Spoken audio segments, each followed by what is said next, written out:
Okay,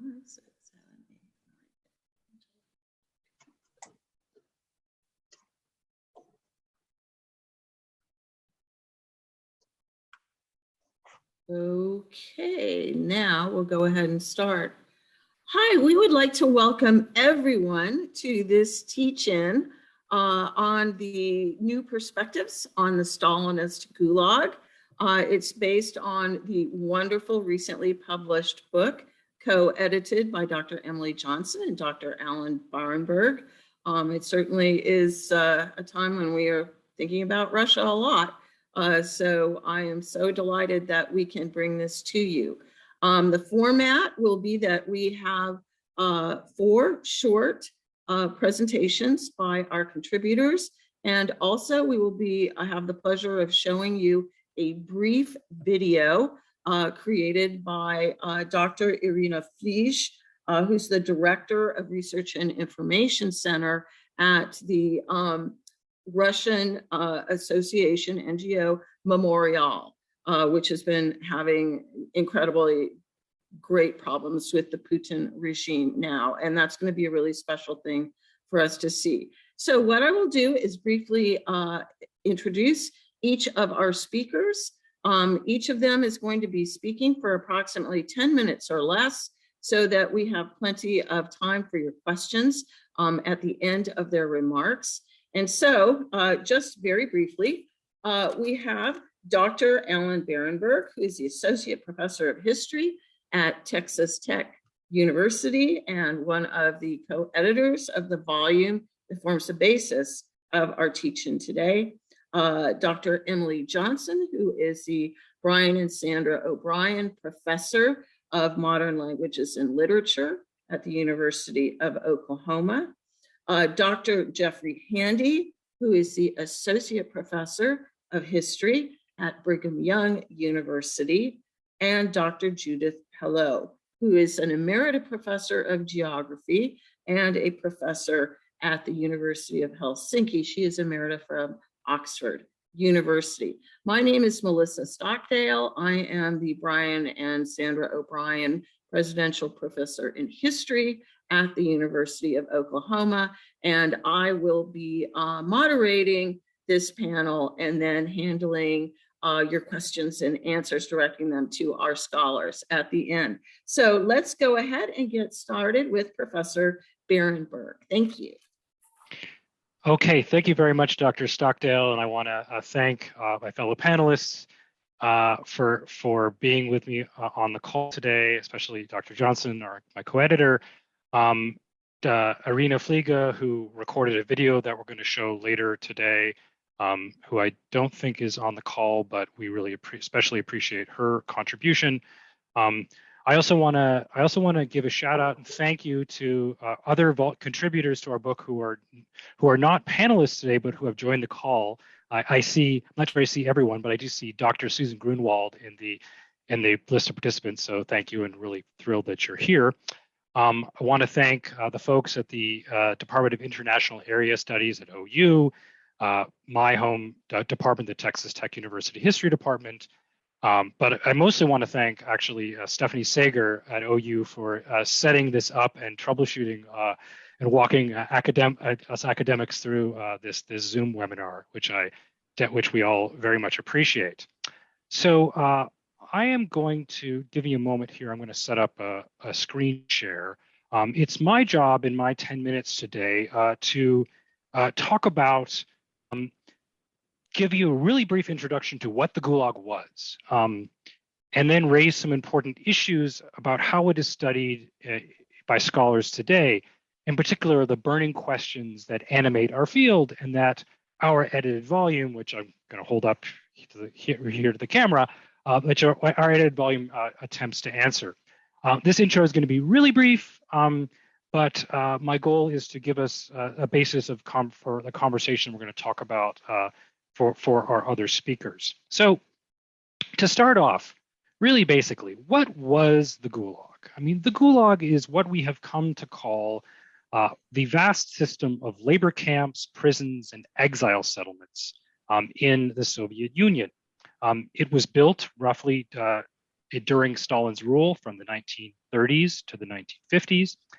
In all, we estimate that approximately 25 million people passed through this system as prisoners and or exiles from 1930 to 1960.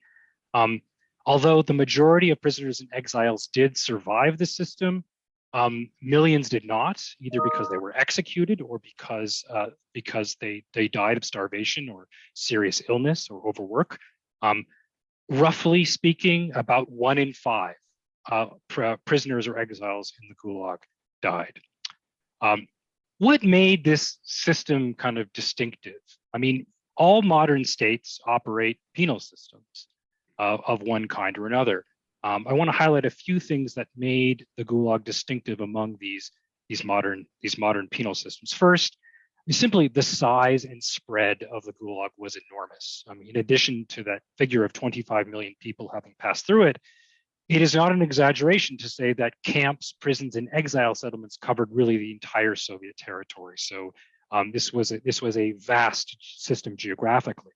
A second thing that I would highlight is that the Soviet Union under Stalin had an extraordinarily high rate of incarceration. That is, simply put, a very high percentage of Soviet citizens were prisoners or exiles, really remarkably high percentage. Third, the system lasted a very long time in its biggest Stalinist form, over 25 years. That's probably unusual for a system of such size. Finally, I think scholars have often highlighted how much the Gulag was connected to the world outside, how many connections there were between prisoners and exiles and so-called free people who were outside the Gulag. So moving on to the next, hopefully forward to the next slide rather than backwards, what were the functions of the Gulag? What did the Gulag do? First and foremost, it was a penal system. Like all modern states, it operated a penal system which attempted to isolate, punish, and at least attempt to rehabilitate criminals. This included, it's important to point out that although we tend to think of the Gulag as a system that focused on politicals or political prisoners, that in fact the vast majority of prisoners in the Gulag were common criminals. This included people who were convicted of violent crimes like theft or murder, but the vast majority of the ordinary criminals were people who were given extremely long sentences for relatively minor offenses.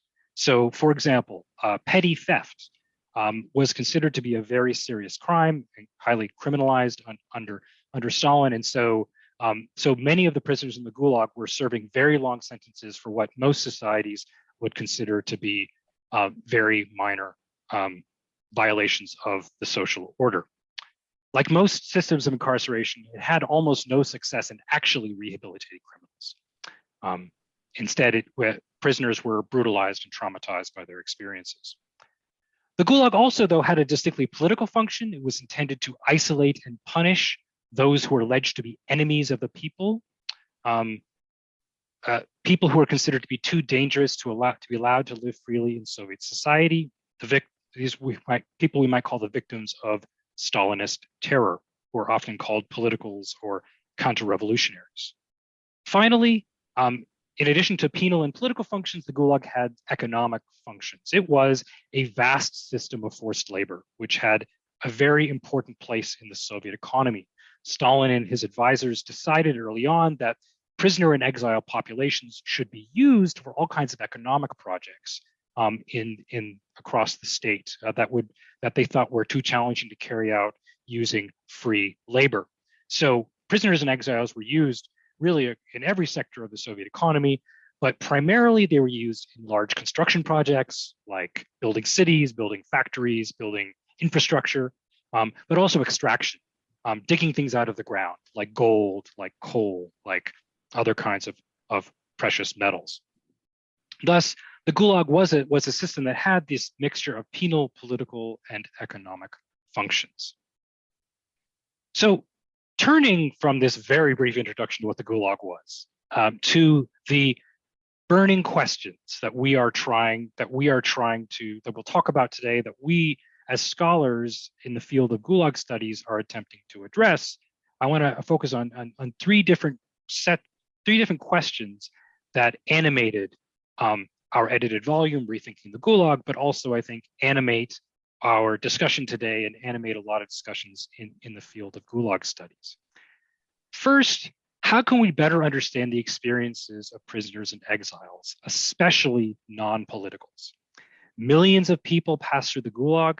We know a lot about what they experienced through what they wrote through state sources, but it's particularly challenging to get at the experiences of people who were not highly literate, who were not highly educated, who were not urban. Those were the people who generally wrote memoirs. And so one of the challenges is to try to learn more about the prisoners who belong to different kinds of social groups. Second, what can we learn about the Gulag from new sources and new approaches to reading those sources? The archives so to a lesser degree in Russia, especially right now, but definitely in other former Soviet republics like Ukraine, like the Baltic states, like Kazakhstan. The Gulag has been. We've been encountering new sources and are attempting to make use of those new sources in shaping the way we study the Gulag, but also looking at new approaches to reading those sources. How do digital humanities, methods like mapping, like GIS, help us to understand the Gulag and its place in Soviet society? And finally, the question, which I guess is blocked partly by my head, but nevertheless, how do the legacies of the Gulag shape life in the USSR, and how do they shape life in Russia and other and post-Soviet states today? I think this extends partly to a question of penal institutions, because practices that were present in the Gulag continue to shape how prisoners are treated in Russia today. But it also is a really burning question in terms of memory and memorialization. The memory of the Gulag, the language of the Gulag, the language of the terror continues to be invoked. Thank you, Melissa. I see that my time is running short. It's no coincidence that in the lead up to the invasion of Ukraine, the Russian state moved to shut down the NGO Memorial, the most important human rights organization in the former Soviet Union, that really has dedicated many of its activities to memory and memorialization of the victims of terror and of the Gulag. The crackdown on Memorial, which you'll hear more about, continues on as the Russian state cracks down on independent media and criticism. And the fact that Putin is and other members of the Russian regime continue to invoke languages and images from history, from World War II, from the 1930s, is a reminder of just how important this work of memorialization and preserving the memory of the Gulag is to continue. So that wraps up my time. Thank you, and I'll pass things on to the next speaker.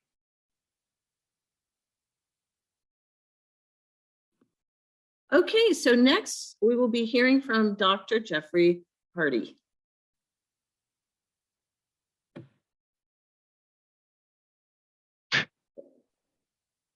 Dr. Hardy? You're muted. I'm muted? Oops. No, Jeff is muted. You're not Jeff muted, is muted. Melissa. Okay. Professor Hardy? Yeah, sorry about that. So thank you for being here. It's a pleasure to talk with you all about my chapter. My chapter in this book is about religion in the Solovetsky Special Purpose Camp, which was the largest and most influential labor camp of the 1920s. Dr. Barenberg just presented a slide suggesting that the Gulag begins right about 1930, and that's correct. Prior to that, between the Russian Revolution and about 1930, we have this decade of experimentation, I think I would call it, where the Soviet Union is trying to figure out what type of repressive apparatus, what type of penal system it wants to have. And this chapter that I've written here is part of a larger project that I'm writing about religion in the Gulag. Now, religion is not prominent in the archival record.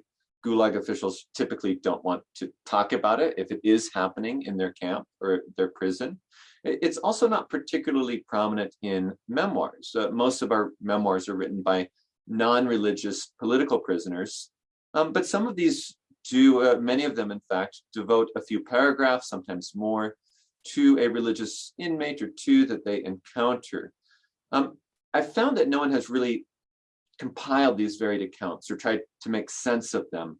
And then more recently, really starting in the 1990s, we've seen more memoirs from religious believers themselves have begun to be published. So it's made it possible for us to better understand how religion functioned in the Gulag. But wait, you might say, why is there religion at all in the Gulag? Wasn't the USSR this totalitarian state bent on destroying religion? So how could it still exist, particularly in the prisons and labor camps that are, we might assume, tightly controlled by Soviet officials? Well, to the first question, religion never fully disappears from the Soviet Union. It's actually guaranteed in Soviet constitutions. And the USSR emerges from the Russian Empire, which was an explicitly religious state. So most people in 1917 are religious to one degree or another. And the Soviets can't change that overnight, even if they wanted to. And it turns out that, they kind of want to, but they're honestly not very passionate about stamping out religion in all of its forms, or at least their passion for oppressing religion ebbs and flows over the 75 odd years the Soviet Union existed. To the second question of the Gulag, it turns out that Soviet prisons and camps are less tightly controlled than has typically been assumed. There are ways of skirting regulations, of doing things secretly, or sometimes it turns out you don't really need to hide your faith that much in the Gulag because guards and administrators don't always care that much, quite frankly, as long as you're following other rules and as long as you're performing the labor that is expected of you. This is something that Dr. Barenberg and others have discovered about the Gulag. It was a really variable set of institutions, and officials on the ground weren't typically trying to exert this total control over the inmates, even if that is kind of the mandate. Or if they were trying to do it, they weren't doing a very good job. So my chapter in Rethinking the Gulag looks primarily at Russian Orthodox clergymen imprisoned at Solovki, this large labor camp run by the secret police from 1923 until the end of the 1930s. It's located on an island in the White Sea, which you can see here in a former monastery. Now, this is perhaps a curious decision to imprison people in monasteries. It isn't just this one. Dozens of monasteries across Russia, the Soviet Union, are repurposed as prisons in the early Soviet period. And the nice thing about monasteries is that they have walls, they have cells, they have kitchens and communal spaces, and often some agricultural land, basically everything you need for a somewhat self-supporting penal institution. And if you want to shut the monasteries down anyways for ideological reasons and force the nuns and monks out into Soviet society, then suddenly you've got these spaces to put people that you're repressing in the name of class warfare or ideological warfare or ordinary crime control, all things that the Bolshevik regime is doing from 1917 onward. Okay, so what interesting things did I find to help us better understand the Gulag? First, there are a lot of religious prisoners at Solovki. There's hundreds of them imprisoned because of their faith-based opposition to the Soviet regime. Now, this is perhaps a bit ironic. You kick a bunch of monks out of the monastery so that you can turn it into a camp, and then you throw a bunch of monks and priests and bishops back into that monastery. And even though you take down the icons and try to whitewash over religious murals, they all know that they stand on sacred ground. To them, it's sacred ground. And this is actually considered by many of these religious prisoners sent to Solovki a blessing of a particular type, that they serve in one of the most sacred pilgrimage sites in all of Russian Orthodoxy. As related by a young inmate who witnessed an old priest crying at the transit point that would lead him to Solovki, he said it turned out that he was crying for joy since he was going to die not anywhere in the taiga, but on the land made holy by Zosim and Savati. These are the founders of the monastery at Solovki. Second, religious prisoners are often trusted by camp authorities and put in positions of, as they term it, material responsibility. The priests are honest, they don't steal or lie, they're hardworking. And so we find them working in the post office, in the kitchen, they're guarding storehouses. And this is an apparent irony, I think. We think of the Soviet regime actively repressing religious authorities, and to be sure they did. But then in the labor camp at Solovki, we find that they are to some extent respected and trusted. Again, this varies, but a certain rapport develops between jailers and the imprisoned clerics of the 1920s. Perhaps even more surprising, there is religious worship still happening openly in a chapel designated by camp authorities, because the prison officials of Solovki aren't sure if they're actually supposed to repress religion or honor the right to religious worship that's found in the Constitution. Actually, there's two of these chapels in the camp, one for Orthodox clerics, one for Catholic priests. Now, this goes back and forth a little bit. It's allowed and then disallowed and then allowed again and then disallowed again. And lay believers typically aren't permitted to attend these services. But for Orthodox bishops, priests, monks, when these liturgical services are allowed, they're deeply appreciated, even if there is a guard watching the services to make sure nothing anti-Soviet is said. So think about this. The Soviet regime is waging war against religion, but then in the prisons and labor camps, a lot of times, at least in the 1920s, they're allowing worship to take place. So that's unexpected.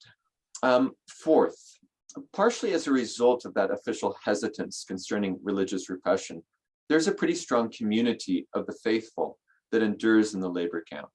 There are certainly incidents of guards and other personnel mocking, ridiculing the beliefs of the religious inmates.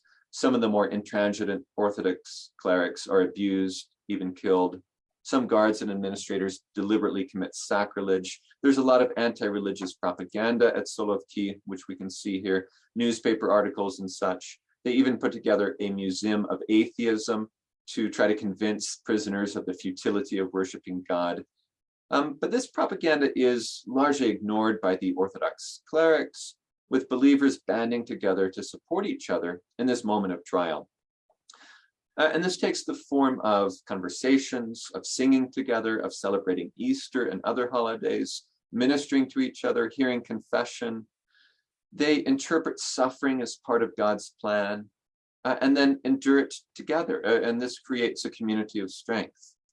Pavel Chekranov, to give one example, celebrated Easter in secret in an unfinished bakery at one point during his imprisonment. And as he related, the words of this ritual had special meaning in their state of confinement, particularly the recounting of Israelites suffering in Egypt due to the obstinacy of the Pharaoh who refused to release the Israelites from bondage. Am I out of time, Melissa? 1 minute, thank you. And when they reached the chorus of the liturgy, as Chekranov related, Christ is risen, he said, I didn't know whether to cry or to laugh from joy. My last point, perhaps this is most surprising, is that there's a degree of tension within the religious community. Some of this is between Orthodox and Catholic believers, but a lot of this is within the Orthodox community as they argue and debate whether to engage in a policy of accommodation with the Bolshevik regime or a policy of staunch resistance to the Orthodox regime. And as one cleric wrote, recalling some of these disputes, he said, this is a difficult memory. The human weakness of the leadership came out in full force. It was bitter. And so I'll just conclude with that there's a lot I think we can learn about the Gulag by studying religion. Religion was a meaningful experience and worldview for many Soviet prisoners. And the more that we can understand that, the more we can understand the experience of being imprisoned, and the more we can understand the Soviet regime and what it's trying to accomplish. So thank you for your attention. I'll leave it at that. Thank you so much, Dr. Hardy.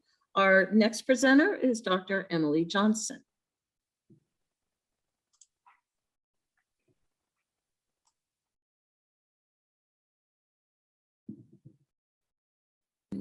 There we are. Hi, I want to begin by echoing my co-editor, Alan Barenberg. We are so grateful to Stephanie Sager-Hochman for all of her help in setting up this webinar. And we are very grateful to our contributors to the volume Rethinking the Gulag, who worked through the pandemic and helped us get our volume out remarkably close to on time. So it's really a thrill to be here and talking to all of you.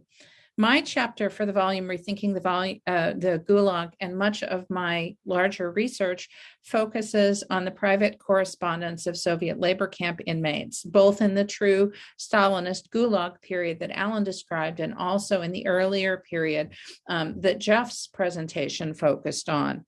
And I want to say this may be a surprising idea. If you've read works by Alexander Solzhenitsyn and Varlam Shalamov and other major writers who have written about the Gulag, you may be thinking about the camp system as very isolated and cut off from the rest of Soviet society, right? It is a Gulag archipelago, to use Solzhenitsyn's phrase. We imagine these camps as in the frozen tundra, that's true, but as totally cut off, as rarely in contact, and that's not always true.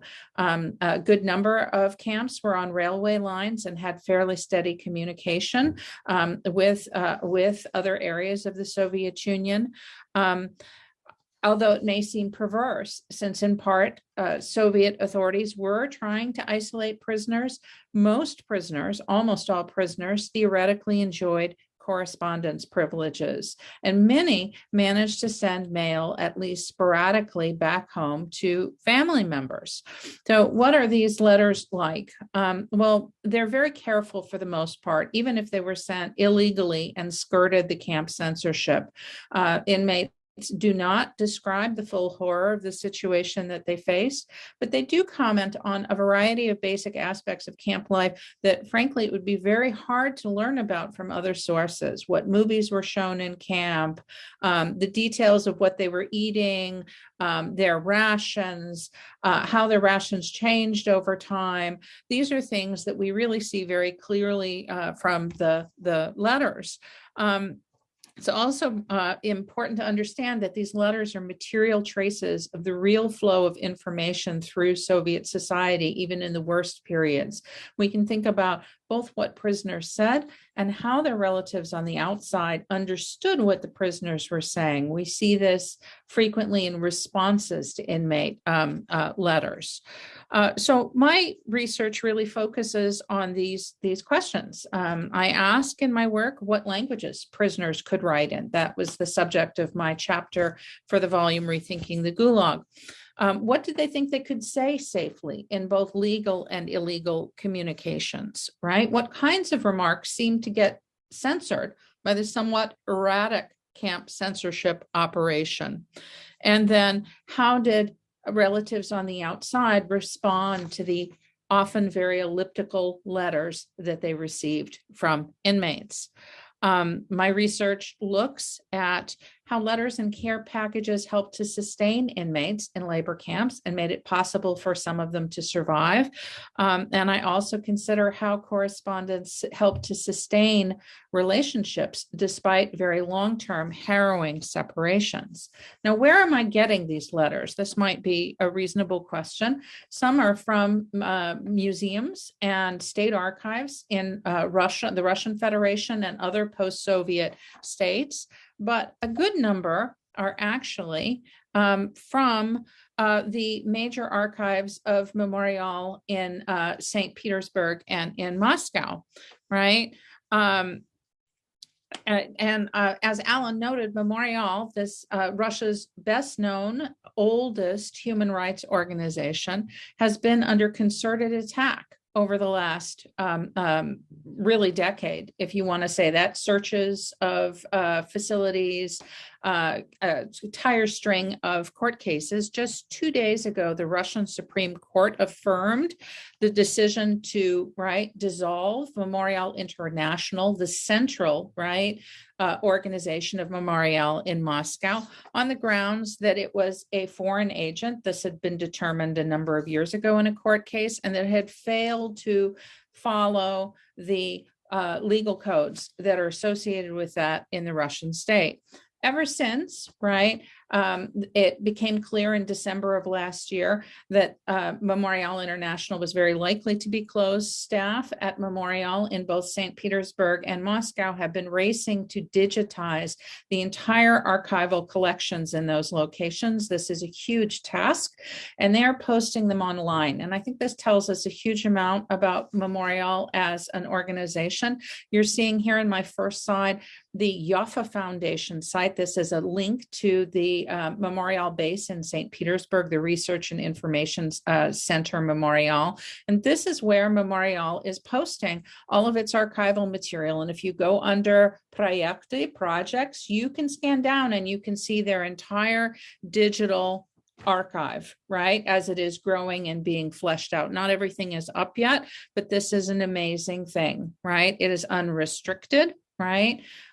You can use it for a paper written for a history class if you would like. These are primary sources that you can immediately access. Well, I thought it would be helpful perhaps to highlight a couple of these personal collections to give you just a sense of what you might find. And if you went online and you started looking at that archive, these are documents that Memorial collected beginning in the late 80s when the organization was founded, right? In Moscow, Petersburg, and other, well, at the time it was the Soviet Union, Soviet cities. Thousands of citizens streamed in to talk about their experiences of repression, the relatives who had disappeared into the camp system, and also to fill out intake forms, to make donations of personal, right, mementos, right, of the labor camps, of arrests, of arrested relatives, and to get legal and psychological help. Well, you're seeing a part right here of a file that was donated in 1991 by the woman in this photograph, Sofia Matveyevna Zotova. Her birth name was Dobrova. She was the fiancée of Vladimir Semyonovich Zotov. They were both very involved in the Russian scouting movement, Boy Scouts, right, which existed in the 1920s in Russia and was viciously repressed in 1925 because it was seen as a competitor to the newly formed Young Pioneers, the Leninist youth organization. So the Soviet state wanted to stamp out the Scouts. Zotov was arrested and received a 3-year term in the Solovki labor camp. Sophia was actually managed to stay out of the camp system. She was the daughter of a very prominent artist, which may have helped in this period. It's not clear. She did go visit Zotov on Solovki. There was a lengthy approval process for this in the late 20s. He was there from 1926 to 1929, right? And provided Memorial with detailed interviews describing what she saw in the labor camp and her experience going there. She also gave Memorial notebooks, there are several, of the letters that she received from Vladimir while he was in a labor camp. And here you see a page of these notebooks. You can see this marvelous cartoon that he made for her and for his mother, which describes a typical day in the camp in a very sanitized way. You can see that he's emphasizing being reassuring. He's getting so many care packages that he can barely carry them. He has a warm place to sleep. Please don't worry, right? We see him dining in the cafeteria and under the northern lights. Obviously, the camps were much harder, right? Here is a fragment of an interview that Sophia did. Just moving on, I see I have my 1-minute warning, right? This is another letter. This one is from 1948. It was exchanged it was written by Rosalia Muravskaya, you see here, to her son, Valentin Tikhonovich Muravsky. This is a photo from 1945, right at the end of World War II. They were both arrested in 1947 and in 1948, and they corresponded while in the labor camps. If you looked at the Muravsky file, you would find not only letters, right, and interviews, copious interviews, but you would also find records of all of the work that Valentin did for Memorial. He was one of the leading activists of St. Petersburg Memorial right up until his death in 2014. I want to say that by closing by Memorial International, by threatening the work of Memorial, the Russian state is really doing tremendous damage. We are talking about a nonprofit that has helped to scrupulously gather, right, this kind of personal information about the real effects that the Soviet terror had on individual families, right, in the Soviet Union. These are priceless things that provide us with information that we would not have from other sources, right? With that, I would like to introduce Irina Anatolievna Flige, who is the director of the Research and Information Center Memorial in St. Petersburg, Russia. She is going to be appearing on video. Alan is going to cue that video, and she will talk a little bit to you about Memorial's history, its role in Russian society, and how they are trying to continue their work despite the latest rounds of court decisions. Thank you very much, Dr. Johnson, and we'll turn it back to Dr. Barenberg. Oh. Give me just a moment and I will share this video. Okay, hopefully it is visible and I will play it for you. В конце 80-х годов Россия стояла на пороге необратимых перемен. Эти необратимые перемены каждый понимал по-своему и вкладывался в разные, абсолютно разные идеи. Но стержнем вот этого движения конца 80-х годов, начала 90-х являлось как бы понимание, что залогом этих перемен, чтобы они случились,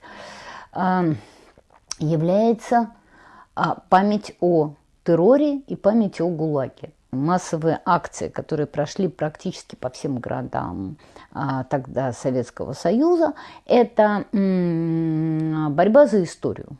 Реализовывалась вот эта вот борьба за историческую правду.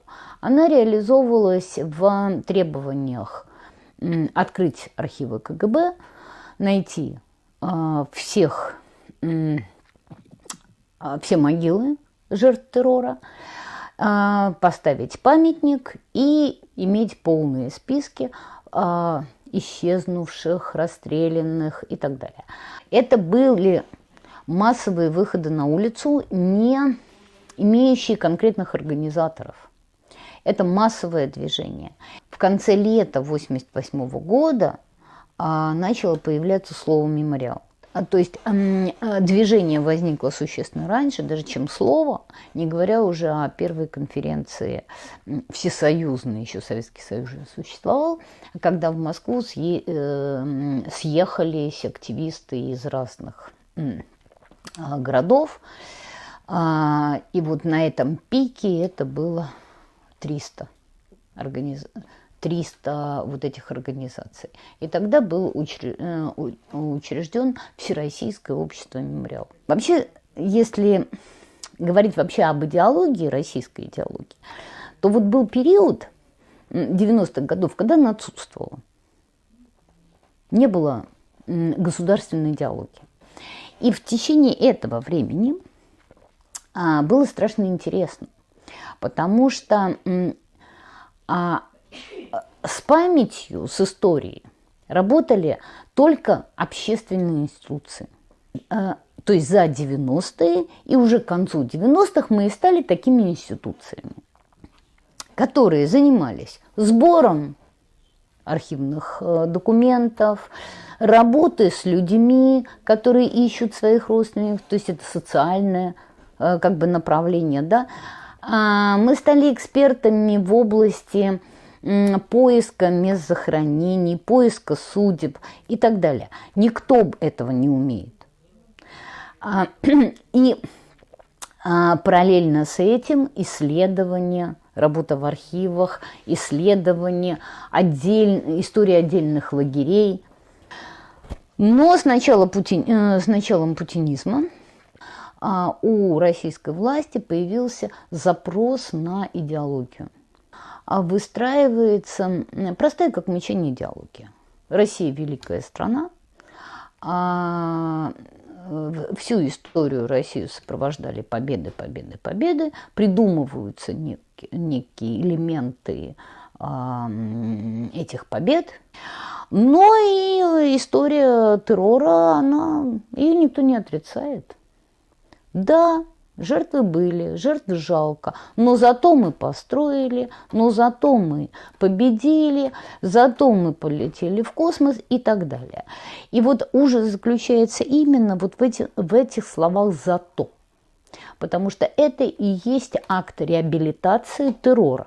Мемориал российской идеологии как кость в горле, потому что мешает иллюзии, потому что вот эти патриотические, исторические псевдофантомы не могут существовать, когда есть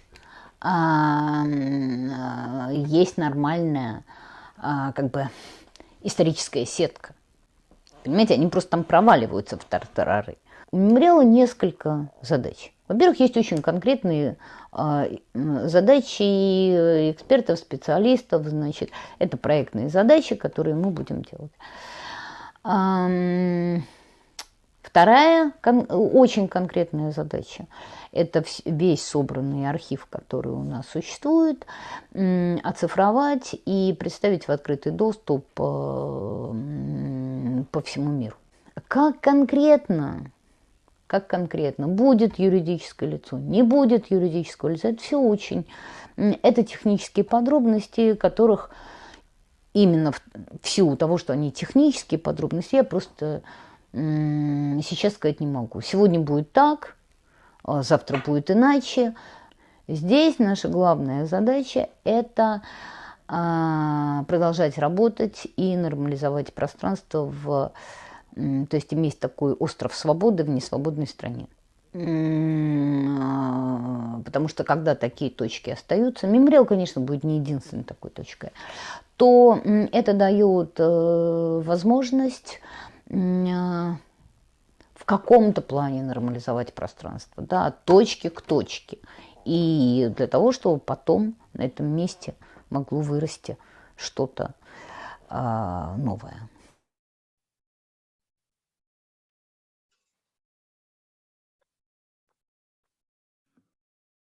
Right, our final presenter before we open up for questions is Dr. Judith Bellow. Hello, I'll explain. I am not a historian. I actually work on the current prison system in the Russian Federation and in the post-communist sphere. And at the present time, sadly, some of the questions that are raised about the Gulag have become extremely relevant with the war in Ukraine.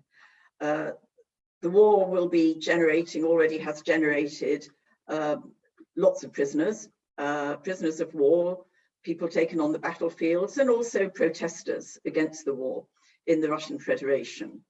And so this book is particularly relevant, and it's relevant because one of the reasons is that civil society organizations in Russia refer to the current prison system in that country as the neo-Gulag.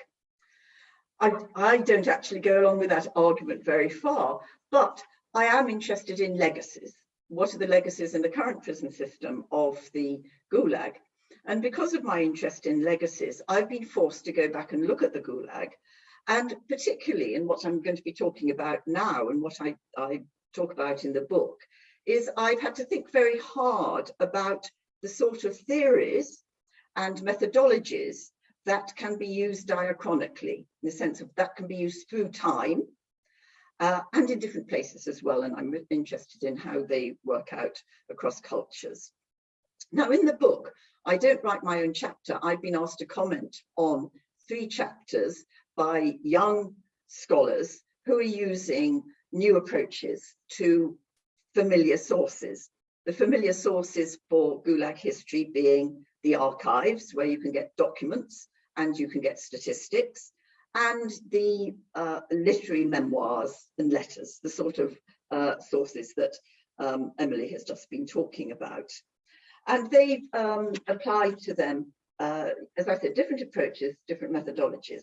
I'll start with Susan Gurnevald, who's already been mentioned, because she, the chapter in the book that she's responsible for uses GIS, which is Geographical Information Systems, on data about prisoner of war camps and their location in the Soviet Union during and after the war. What the use of GIS allows you to do is to visualize and to spatialize data. And when you can actually see a map, see where things were, it actually gives you different perspectives. And it is actually, it impacts in different ways on your mind from just reading a text saying this camp was in such and such a place. And so geographical information systems open up new ways of looking at familiar data and interrogating familiar stories.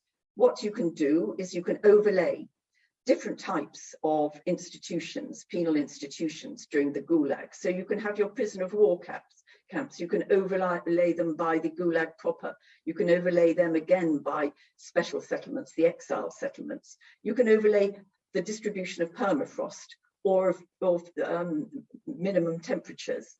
And it starts you questioning some familiar tropes, like all the camps were in Siberia or in the Arctic. They're not. And as Susan shows in her paper, the camps for the German prisoners of war, at least, were largely in the European parts of the country. That raises the question why, and you can buy the book and read the book to get the answer to that question. There are also always challenges with GIS, and one of them is geolocation. You have to be able to find where the places are, and in the Soviet Union, that wasn't that easy. Another of the chapters I had to comment upon used memorial data, testimonies and memoirs written by people who survived the Gulag and some of them who didn't survive the Gulag. And this is the chapter by Sarah Young. Now, there are literally millions of words in testimonies. Now, in the era before digitization, all the historian or literary scholar could do was select some texts to read. It would have taken an individual the whole of their lifetime, plus their research team, to read all the testimonies that are available. What you can do now, of course, because a lot of them are digitized, and if you're able, it's not too difficult. You have to make a single corpus of those testimonies, and that is actually, it's not that easy because they've all been digitized at different ways at different times. Solzhenitsyn is digitized in a different way from the memoirs in the Sakharov Center and in Memorial. So you have to get over that problem initially.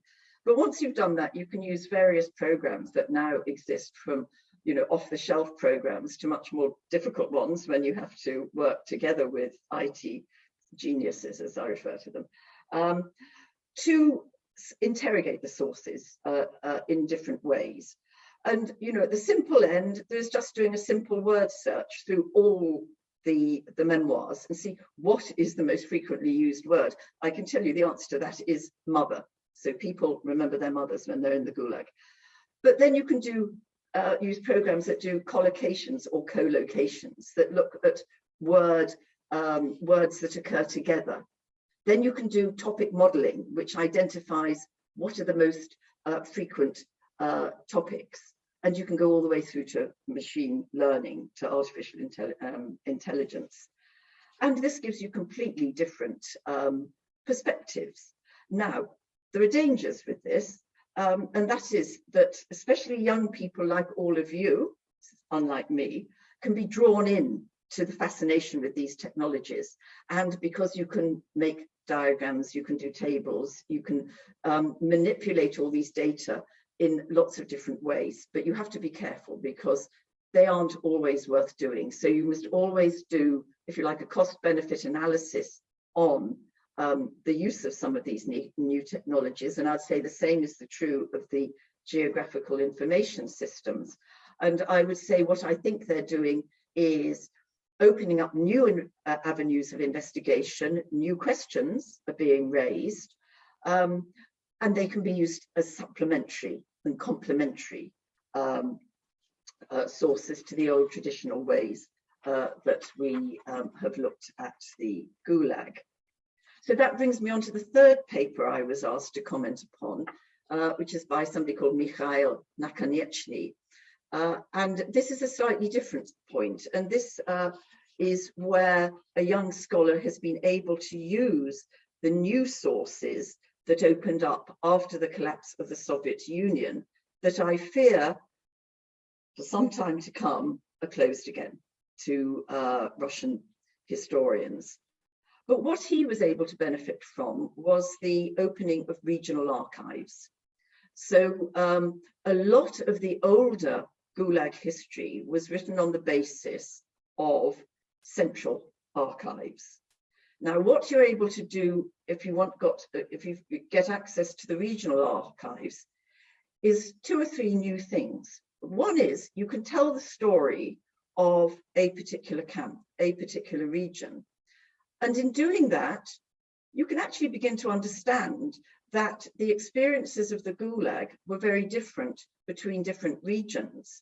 And there was certainly an enormous difference between the core area of the camps and what was going on in what were known as the correctional labor colonies in the peripheral areas and in the republics. So that's something new, and that's something that Mikhail is working on, although not in this particular chapter. But the other and the fascinating thing that you can do, which he does in his chapter in the book, is look at the relationship between the data produced in the regions and what actually ends up in the central archives.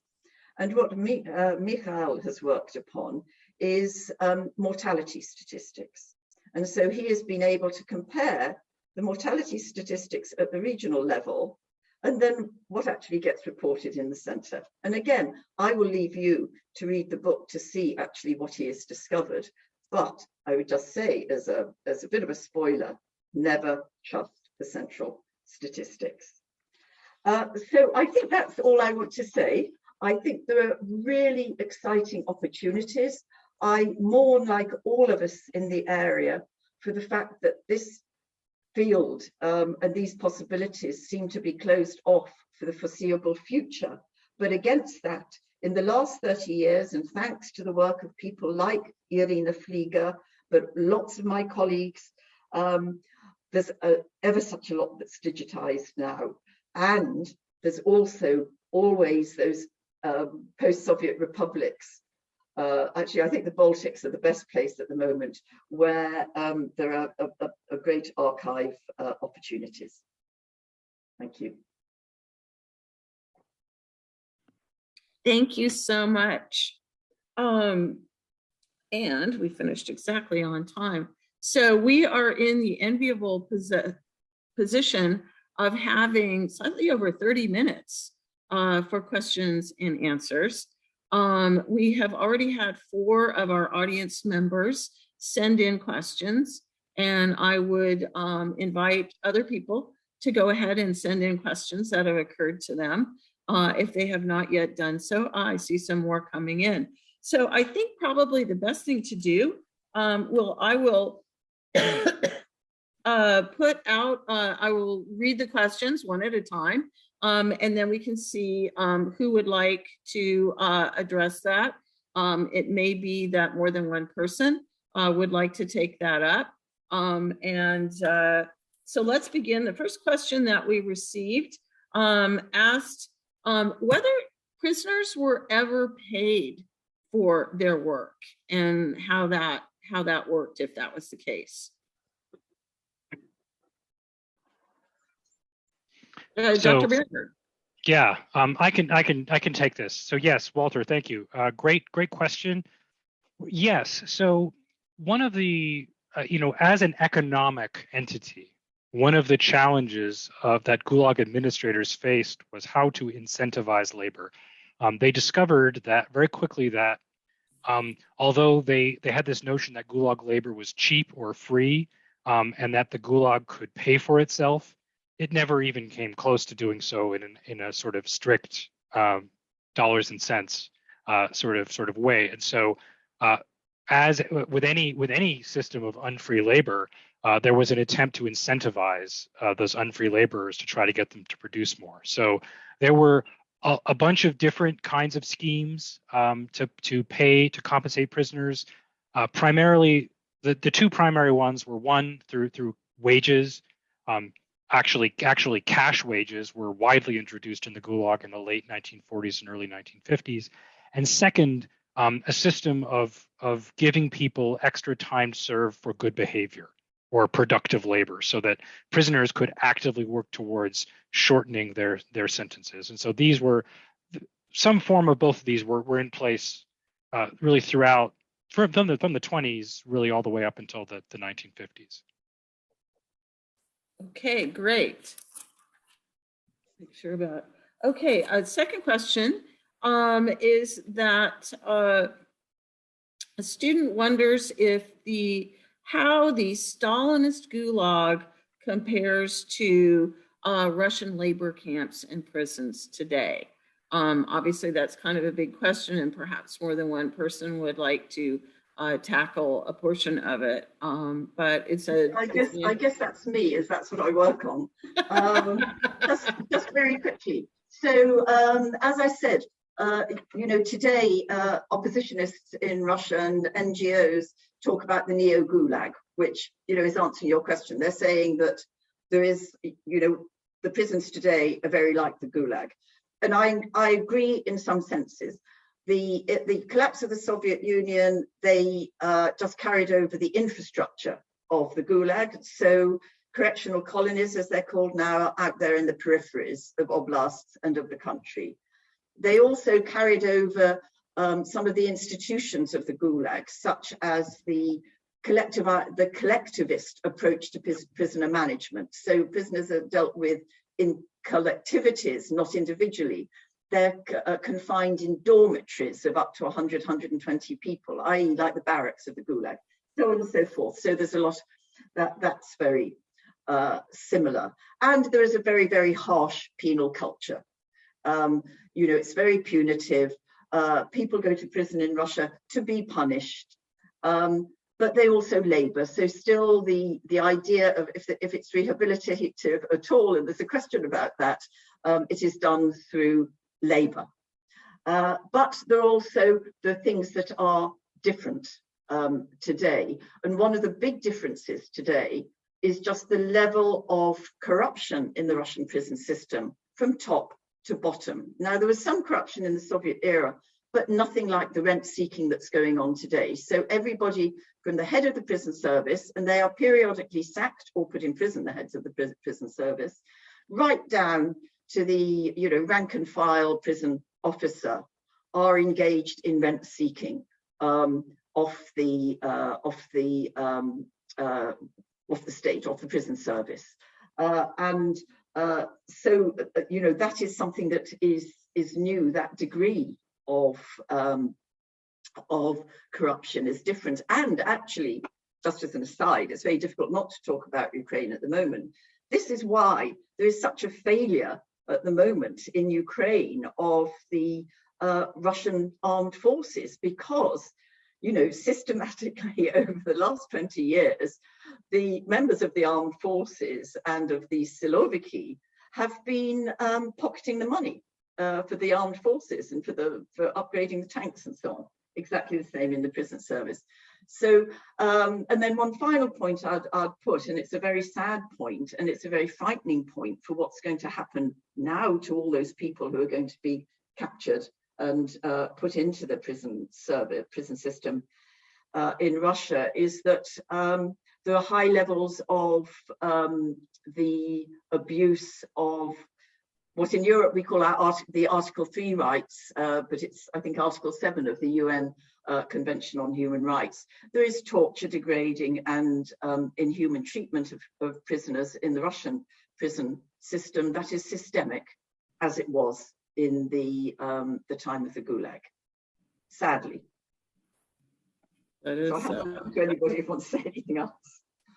Would anybody like to add anything or offer any other perspective besides those very comprehensive remarks by Dr. Pallot? Sorry, if you'd got me before the 24th of February, I might have actually said there have been some reforms, but. Okay, well then our next question asks about the experience of Jews in the Gulag and whether that was substantially different than perhaps that of Orthodox believers. And perhaps Dr. Hardy could address that one. Yeah, happy to respond to that. Excellent question. Thank you for that, Ali. So my work in particular is looking at the experience of imprisoned Christians, but in the process of doing my research, I've encountered memoirs and other accounts of a number of Jews in the camps as well. My sense is that the experience is largely similar. So we find Jewish inmates, those who are devout in their religious beliefs, celebrating or attempting to celebrate Jewish holidays.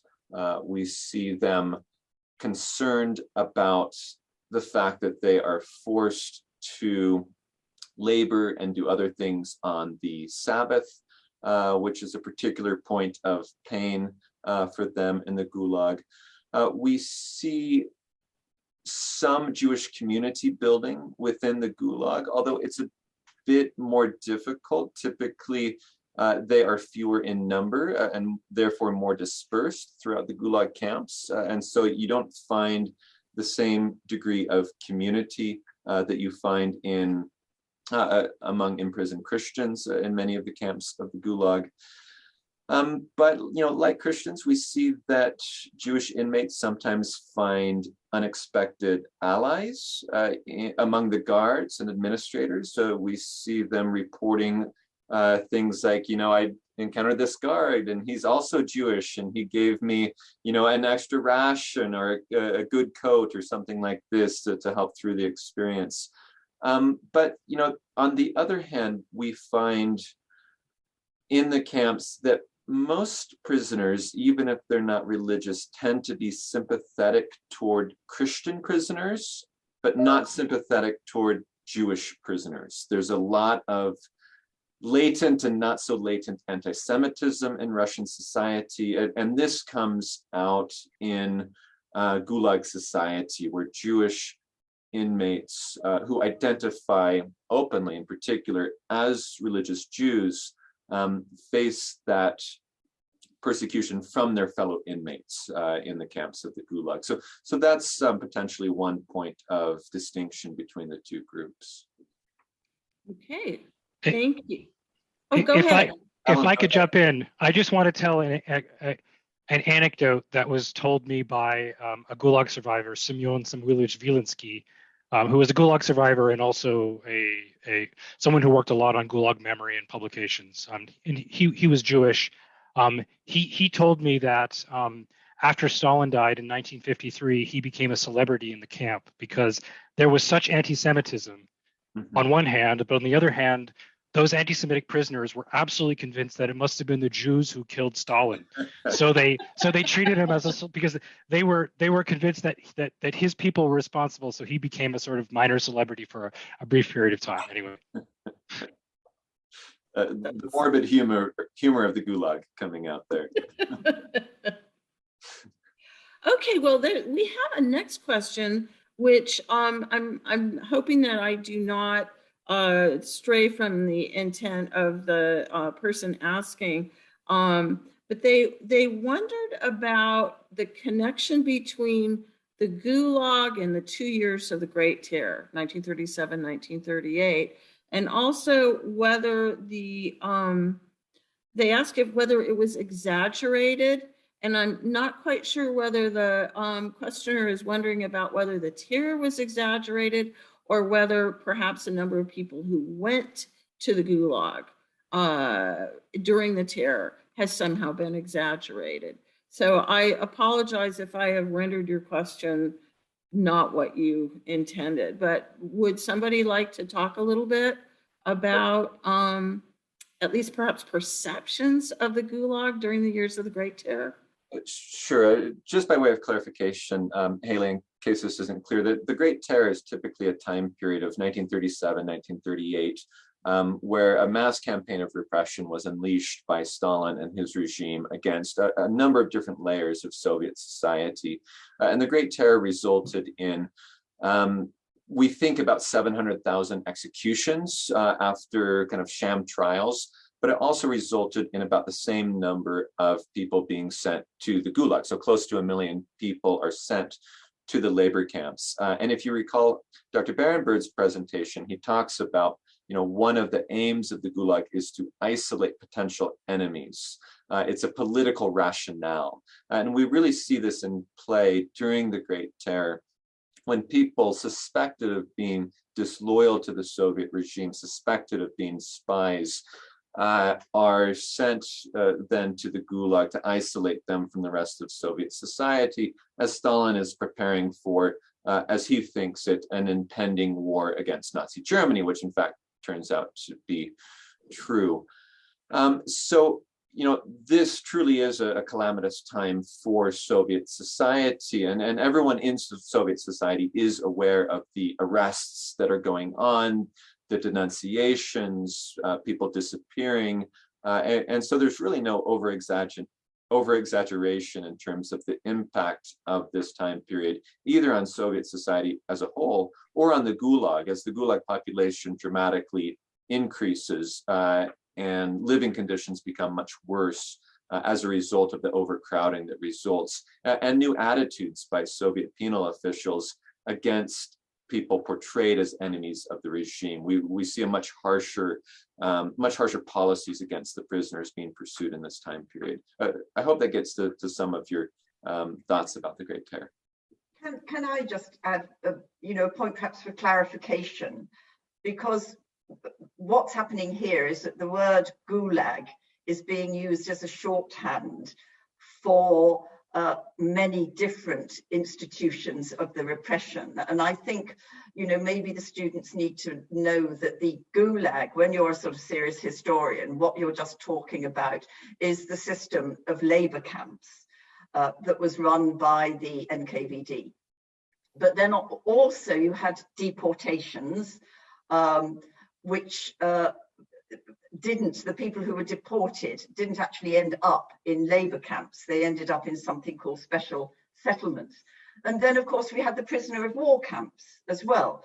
Now, there's one of the things I'd say about some of the new approaches to looking at the Gulag is that it's breaking down those boundaries.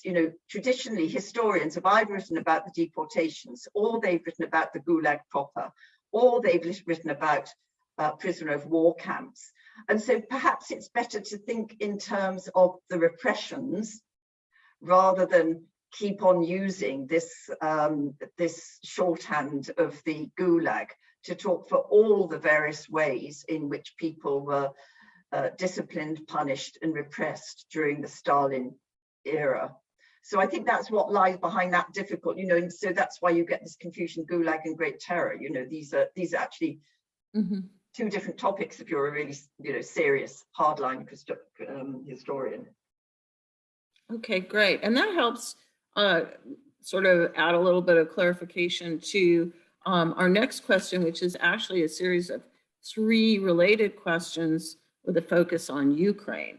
And a student wrote and wondered about the function of the Gulag in Ukrainian territories, whether it had a role in the repression of the literary renaissance of the 20s and early 30s in Ukraine, and whether it had a role in the Holodomor. So those are all obviously, not identical. And some of those clearly we're talking about repression rather than the Gulag per se. But is there anybody who would care to talk about whether what kind of a presence labor camps had on Ukrainian territory, or would you separate some of that repression completely from this system of organized labor camps? Dr. Johnson? Yeah, well, I can just say that Ukraine was hard hit multiple times by waves of repression. I think it's really important to understand that prisoners were often not confined for long periods in their local regions. So if you were arrested as a Ukrainian writer, a peasant who was opposed to collectivization, or who the authorities thought might be opposed to collectivization of agriculture, you could be held in an investigative prison in Ukraine, in a regional center, right? Maybe within a few hours of your home for a period of time. It could be 8 months, it could be a year, it could be 2 months as they were investigating your case. But then after that, you would be sentenced, and you might well be dispatched to some very, very distant region. Often your family did not know where you had gone until you managed to send a letter or a telegram back, perhaps from a transit camp, right? After a month on a train, perhaps from a final campsite after arriving. So that's one thing. There were camps in Ukraine. There were camps all across the Soviet Union, but you wouldn't necessarily be held there.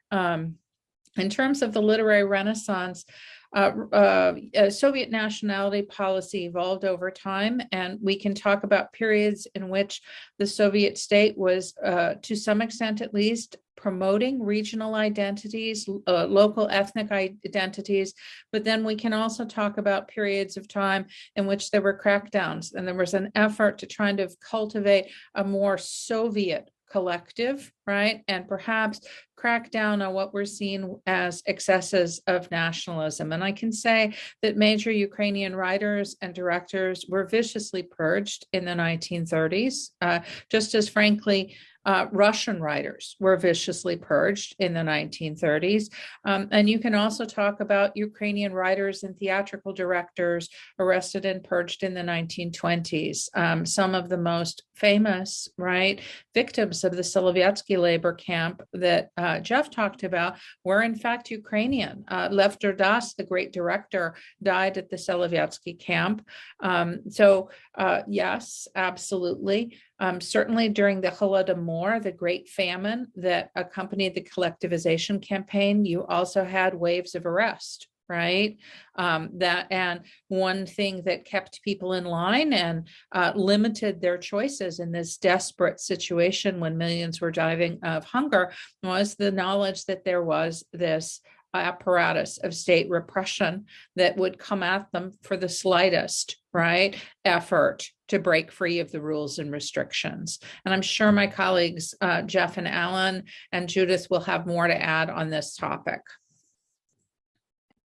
Would anybody care to add more about that?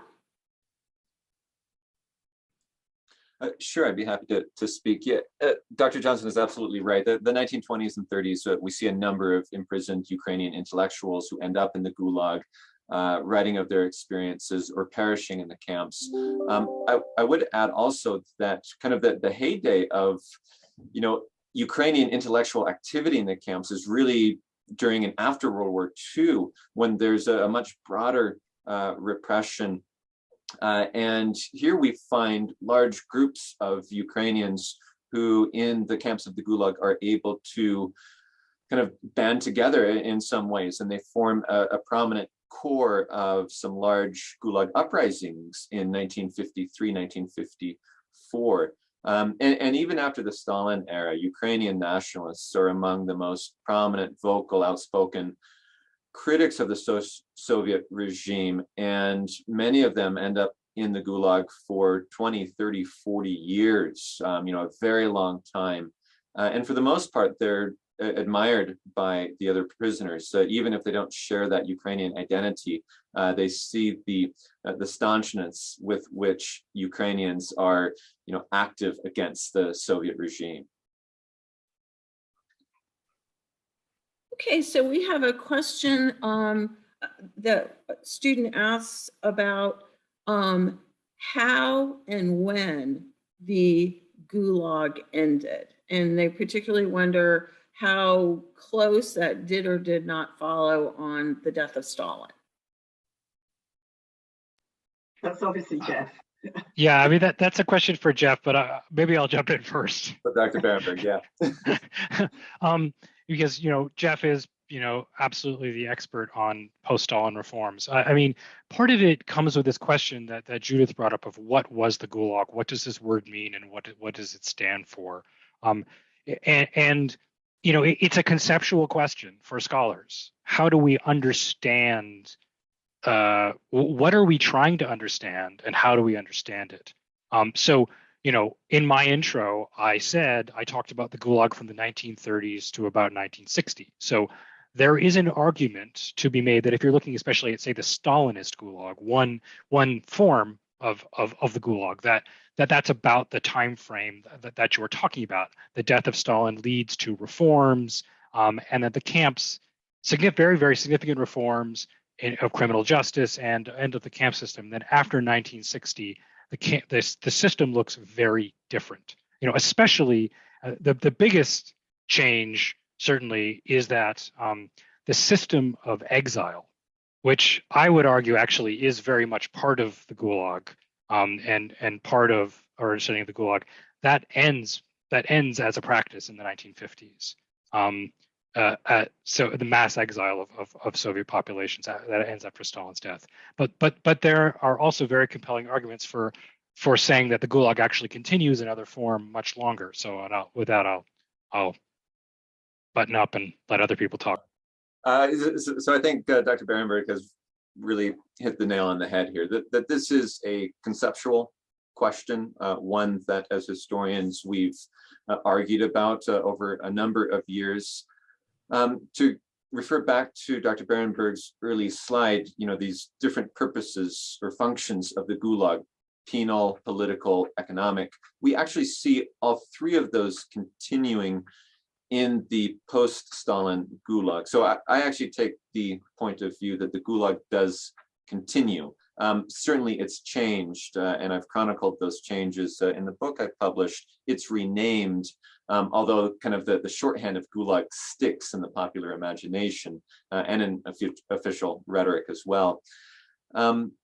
Certainly it becomes an institution that is much smaller. Fewer Soviet subjects are sent to the Gulag after Stalin's death. But if we look at it in comparison with other countries, it's still a very large mass institution. This is still mass incarceration that we're talking about in the Khrushchev, Brezhnev eras. And so we can look at 53, the time of Stalin's death, 1960, which is kind of when the broad post-Stalin reforms take hold. I would argue that the Gulag continues until 1991, the collapse of the Soviet Union, albeit in altered state. Or Dr. Pallot would say even after 1991. Well, I would perhaps. Just add that in 2017, they've introduced a new punishment, which is you can be sentenced to forced labor, and you can go and serve it on the BAM railway, which was started in the Gulag. And they're presenting this as an alternative to the deprivation of freedom, which is just a label changing on the door of. So, I mean, I must admit that I'm getting, I keep coming round to the idea about the power of the legacy, actually, of the Gulag, whilst it's transformed. But as you all know, there's fascinating discussions among historians about how we talk about legacy. And on the whole, we use it, or people use it terribly loosely and not very rigorously. Another of my little things Thanks for the question, Brandon. That's a really excellent question. So I would like to put a question. I know that when I teach about this time period, that some of the sources, primary sources that I use with my students that are quite powerful are by women. And we haven't talked at all about women or gender, or how how many women were there? How might their experiences have been the same or different than those of men in the Gulag? And I wondered if anybody could talk about that very briefly. Oh. Sure, I'd be happy to. The percentage of women in the Gulag fluctuates quite broadly. I think it ranges from about 5% to about 20%. It depends on the time period we're looking at. In the aftermath of the Great Terror, this is when we have the greatest percentage of women in terms of the Gulag population. From my research on religion, we find that women are often, as in the case in broader society, the bearers or the carriers of religious belief and practice, regardless of the fact that they don't hold the priesthood in Russian Orthodoxy.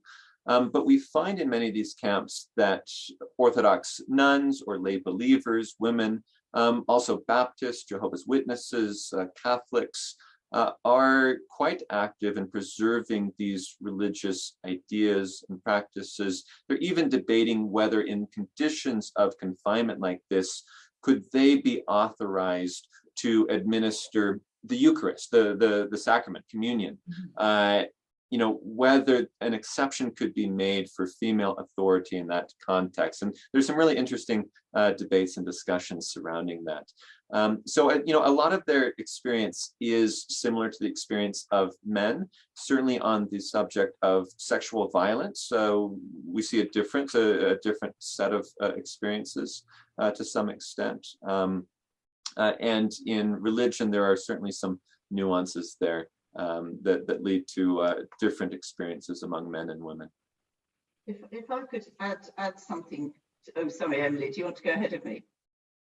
No, go ahead. So I was just going to say that I think that if you look at the scholarship on the historical scholarship on the Gulag, that actually it hasn't dealt with the question of difference very well at all, because it has tended to work within the Marxian framework, which is partly a reflection of how the data are presented, of class. So the biggest divide was between the politicals and the ordinary criminals. And I think where gender's concerned, I'm struck that a lot of the standard big histories of the Gulag, they'll have a chapter on women. And what's it about? It's about rape, falling in love, and children. I say this because I'm not a historian, and I can make historians really angry by saying this.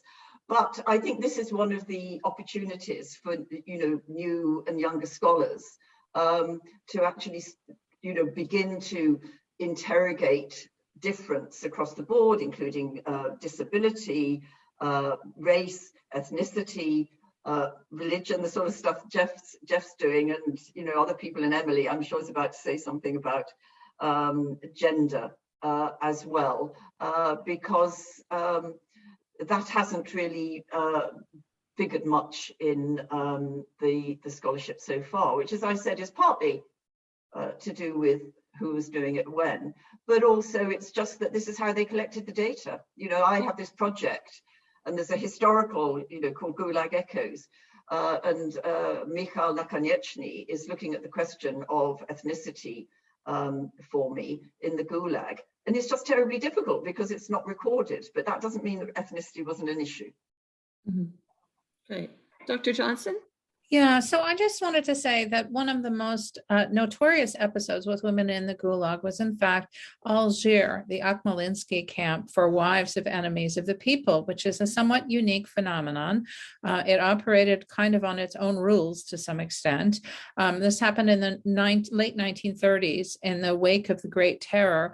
Women were arrested, right, as wives of enemies of the people. The rationale was that if you were living with a man who was an enemy of the people, well, then you should have known that he was a traitor to the Soviet state, and you should have gone and you should have ratted out that husband, right, and proved your loyalty. And that if you failed to do this, well, then you should be arrested yourself. And in fact, they weren't really even sentenced. They were simply shipped off to this camp in Kazakhstan Kazakhstan, and they were held in almost total isolation initially. This is part of what makes it so unusual, is initially they actually had no correspondence privileges whatsoever, and were entirely cut off from the children and parents that they left behind. They had no idea where their children were, right? Now, in some respects, nonetheless, you can say that their position in the camps was somewhat better than that of some other women, because they were in an entirely female environment, right? And they supported each other. Women in other labor camps, mixed sex labor camps, did have a rougher time of it. They were often very much victimized by common criminals. But that would certainly be one thing that you could look at, that Algiers, that Akhmalinsky camp for wives of traders, which is being studied right now by Steve Barnes, one of our colleagues, as I understand. So that is one angle that you could certainly take. Dr. Barenberg. I apologize for